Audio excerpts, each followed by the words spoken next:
So in this video I want to look at a couple of the problems off assignment number 2. At this point I'm hoping that you've had a chance to look at the notes that I attached in a previous assignment for Unit 5. There are a couple of slides that indicate some of the steps for balancing equations and some additional tricks to use. So I'll balance a couple of these doing a few different methods. For the first example, I'm just going to use the basic balancing by inspection, just by looking at each element and counting the numbers on each side of the reaction to eventually balance the equation. To do that, we usually split the equation again at the arrow and just list the elements that are found in each formula on the reactant and product side. On the reactant side of this equation, you find aluminum, sulfur, oxygen, barium, and chlorine. So we're going to just list those and count. For aluminum, the subscript 2 means that we have 2 aluminums in the formula.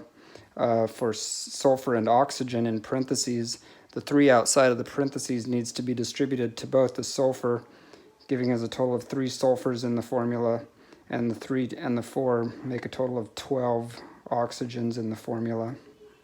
For barium chloride, the barium is just a 1, and the subscript for chlorine tells us that there's 2 chlorines. When we go to the product side, we should find the same elements: aluminum, sulfur, oxygen, barium, and chlorine. And when we count these, on the product side, aluminum, there's 1 element, 1 atom in the formula, and 3 chlorines. For barium sulfate, we have 1 barium, 1 sulfur, and 4 oxygens.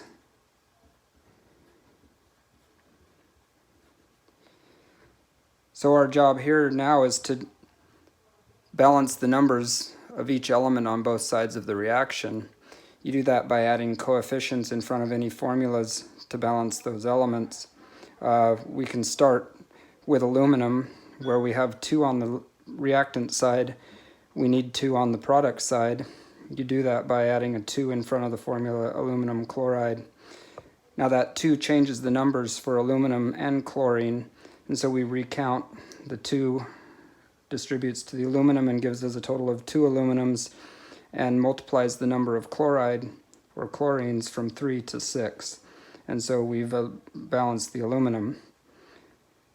We can now go back to the reactant side and take that chlorine that was balanced with aluminum and balance it for the reactant and products to get a total of 6 chlorines on the reactant side.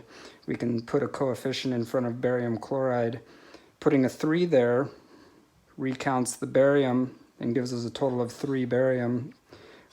Also distributes to the chlorine. 3 times 2 gives us a total of 6 chlorines, and we've balanced the chlorine on the reactant and product side.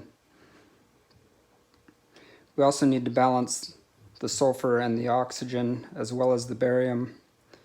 With 3 sulfurs on the reactant side, we can put a coefficient 3 in front of the barium sulfate. That distributes the 3 to barium, giving us a total of 3 bariums on the product side. It also distributes to the sulfurs, making a total of 3 sulfurs, and to the oxygens. The 3 times 4 gives us a total of 12 oxygens. And by adding those coefficients, you'll notice that the sulfur and the oxygen and the barium are all balanced. Now you'll notice that we didn't put a coefficient in front of aluminum sulfate, but that does indicate that there is a 1 in front, even though you don't have to always write the 1. This is showing that 1 molecule of aluminum sulfate and 3 molecules of barium chloride can produce a total of 2 aluminum chloride molecules and 3 of the barium sulfates.